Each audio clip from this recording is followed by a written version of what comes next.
Hi, classmates. Well, I don't know about you, but after this week's lectures, especially, I haven't finished all the reading yet. Coming to give a sermon just puts in a lot of fear and trembling. There's so much that I feel like has to be done prior to preparing our sermons and for us to be so knowledgeable. And I wonder how pastors do it week in, week out, every single week, to be so immersed amongst everything else and all their other responsibilities, especially if they're the only pastor. So anyways, this was a lot of very good information, but there's so much, I find there's so much we have to do to really be truly prepared to bring the word of God, to give birth to that word of God. It's there, but we need to know it so well. And so that's really important, and we cannot take it lightly. And to shame on me if I ever prepare something Saturday night.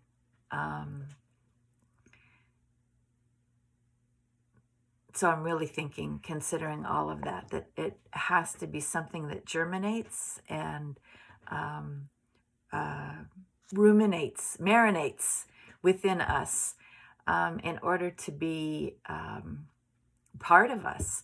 So in saying that, I think that when I think about a full manuscript, notes or no notes, I think if it becomes part of us, we have our notes, but being able to speak it from our heart would be a whole lot easier. I think about the times when I've taught my students, all those years. I would start out with my notes, but I would never stick with them because it was part of who I was. It was part of what God was already showing me and teaching me. And with students, gosh, 15, 20 minutes.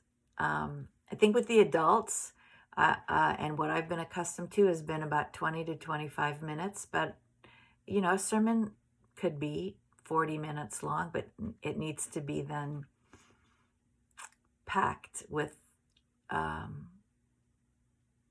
lot of power, I guess. Not to be just a lot of redundant words, it has to be very meaningful if it's going to be that long. Otherwise, I think you lose the audience. I was reading in Long, and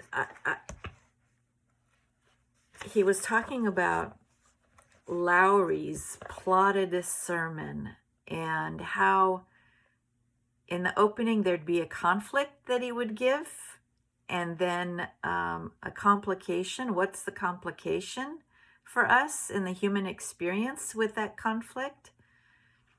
And then the clue to the resolution, and that's where we get the clue from the gospel that helps resolve the problem.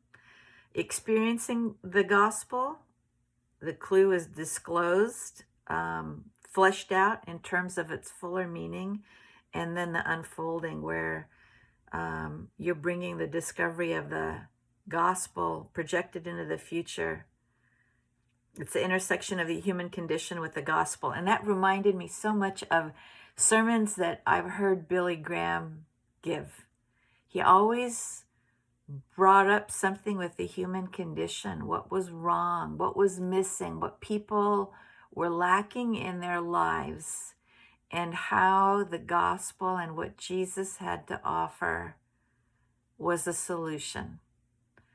And I don't think we hear that. At least I don't hear that too often. And I've loved how this last week listening to Chris about even in the Old Testament, you can flesh out the gospel and how important that is. And I agree with that. I think that it's important that we bring the gospel to our messages, wherever it's located. later on here in long, the possible sermon sequence, again, it's saying there's the problem, the false responses to the problem, the deeper response of the gospel for us, providing reassurance and a sense of hope. And if I think of those things, a lot of times the things that I talk about, even just in my, I don't want to say counseling, but even when I'm just being with people and situations come up, there's a problem.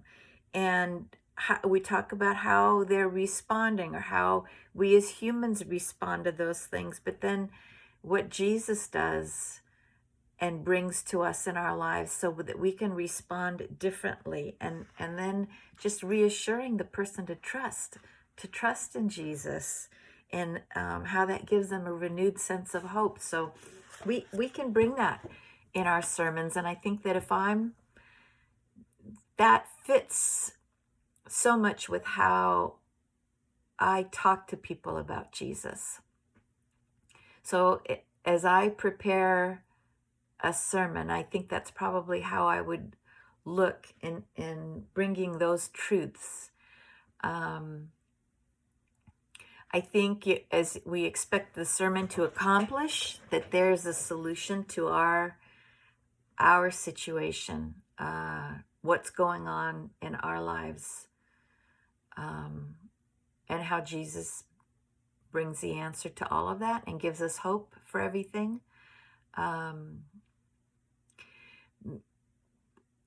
Some of these questions here, is it the sermon should accomplish a deepening sense of a personal relationship with God, or a matured faith, or fellowship with the body of worshipers, greater justice in society? I mean, it's all of those things. I don't think it's going to be all of those things every time, based on what you're teaching, and if you're just teaching once in a while, or you're the sole pastor and you're going to have a whole series. You would be able to answer all those questions at different times. So it's going to be different. I don't think you can combine all of these things all into one sermon. That probably would take you all over the place. And I see that I'm running out of time, and I've gone way too long because this was supposed to be under 5 minutes. I'm excited, and yet I am apprehensive. So I am hoping that the Spirit of God is going to lead me in preparing this first sermon. All right, God bless you guys. Bye.